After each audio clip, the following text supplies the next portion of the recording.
அனைவருக்குமே வணக்கம். சற்று முன் கிடைத்திருக்கக்கூடிய ஒரு மிக மிக முக்கியமான செய்தி ஒன்று வெளியாகி உள்ளது. விஜய்க்கு அடித்த அதிர்ஷ்டம், கரூரில் போலீஸ் குவிப்பு. இது மாதிரி பார்த்தீங்கன்னா செய்திகள் வெளியாயிருக்கு. அனைவருக்குமே தெரியும், கரூரில் நடந்த சம்பவத்தின் அடிப்படையில் விஜய்க்கு ஒரு மிகப்பெரிய அரசியலில் பின்னடைவு அப்படின்ற மாதிரி அனைவருமே சமூக வலைதளத்தில் பார்த்தீங்கன்னா பரவலாகவே பேசப்பட்டு இருந்தாலுமே இப்போ வந்திருக்கக்கூடிய தகவலின் அடிப்படையில் விஜய்க்கு ஒரு மிகப்பெரிய அதிர்ஷ்டம் பார்த்தீங்கன்னா அடிச்சிருக்கு அப்படின்ற மாதிரி ஒரு தகவல் வெளியிருக்கு. இந்த நாள் தான் மீண்டும் கரூரில் அவர் பிரச்சாரத்தில் ஈடுபடுவாரா அப்படின்னு பார்த்தீங்கன்னா ஈடுபடுறதுக்கான வாய்ப்புகள் இல்லை. இருந்தாலும் அவருக்கு தேடி வந்த அதிர்ஷ்டம் என்ன அப்படின்னு பார்த்தீங்கன்னா, வருகின்ற சட்டமன்ற தேர்தலில் வரப்போகுது இல்லையா?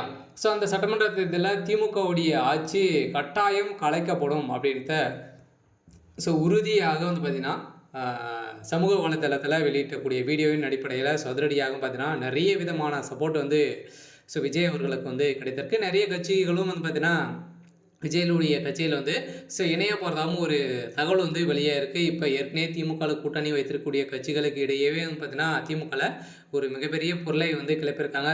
திமுக தான் இது செஞ்சுருக்கு, பிளான் பண்ணி செஞ்சுருக்காங்க அப்படின்ட்டு திமுகவில் உட்கட்சிக்குள்ளேயே பார்த்தீங்கன்னா ஒரு மிகப்பெரிய பிரச்சனை இருக்குது. இதன் அடிப்படையில் தான் இப்போ விஜய் அவர்களுக்கு ஒரு மிகப்பெரிய அதிர்ஷ்டம் அடிச்சிருக்கு. கட்டாயம் 2026 ஒரு பார்த்தீங்கன்னா முதல்வராக அறிவிக்கப்படுவார் அப்படின்றத கன்ஃபார்மாக பார்த்தீங்கன்னா இப்போ ஒரு வீடியோ வைரலாகி வந்திருக்கு. இதை பற்றி இந்த வீடியோவில் நம்ம முழுமையாக பார்க்கலாம்.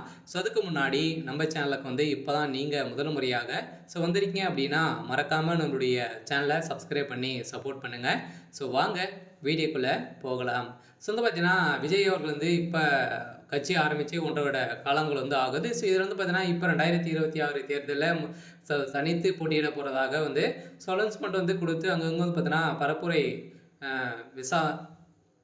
பிரச்சாரத்தில் ஈடுபட்டும் போது கரூரில் நடந்த சம்பவத்தின் அடிப்படையில் விஜய் அவர்களுக்கு ஒரு மிகப்பெரிய பின்னடைவு ஏற்படுத்தி இருந்தாலுமே இதில் பார்த்தீங்கன்னா ஒரு 40 உயிர்களுக்கு மேலே உயிரிழந்த சம்பவம் பரபரப்பை ஏற்படுத்தியிருக்கு. இந்த நிலையில் தான் இது செய்தது ஒரு மிகப்பெரிய சதி அப்படின்றத இப்போ பார்த்தீங்கன்னா நீதிமன்றம் அவசர ஒரு வழக்கு ஸ்டாலின் மீது போட்டிருக்காங்க. இந்த வழக்கின் அடிப்படையில் முதல்வர் ஸ்டாலின் அவர்களும் கைது செய்யப்படுறதுக்கான 50% பார்த்தீங்கன்னா இருக்குது அப்படின்ற மாதிரி இப்போ ஒரு தகவல் வெளியாக இருக்குது. பார்த்தீங்கன்னா ஒரு மிகப்பெரிய அதிர்ஷ்டமாக தான் விஜய் அவர்களுக்கு இருக்குது. இது மோஸ்ட்லி செந்தில் பாலாஜி தான் இது செஞ்சுருக்காரு, ஆட்களை விட்டு செஞ்சுருக்காரு. இதில் பார்த்தீங்கன்னா நிறைய விதமான வீடியோக்கள் பார்த்தீங்கன்னா வெளியாக இருக்குது. இந்த வீடியோவின் அடிப்படையில் தான் பார்த்தீங்கன்னா திமுகவுடைய நிர்வாகி தான் இது செஞ்சுருக்காங்க அப்படின்றத இப்போ வெளிச்சம் போட்டு பார்த்தீங்கன்னா காட்டியிருக்காங்க. இதன் அடிப்படையில் இப்போ நீதிமன்றத்தில் விசாரணை நடந்துகிட்டு இருக்குது.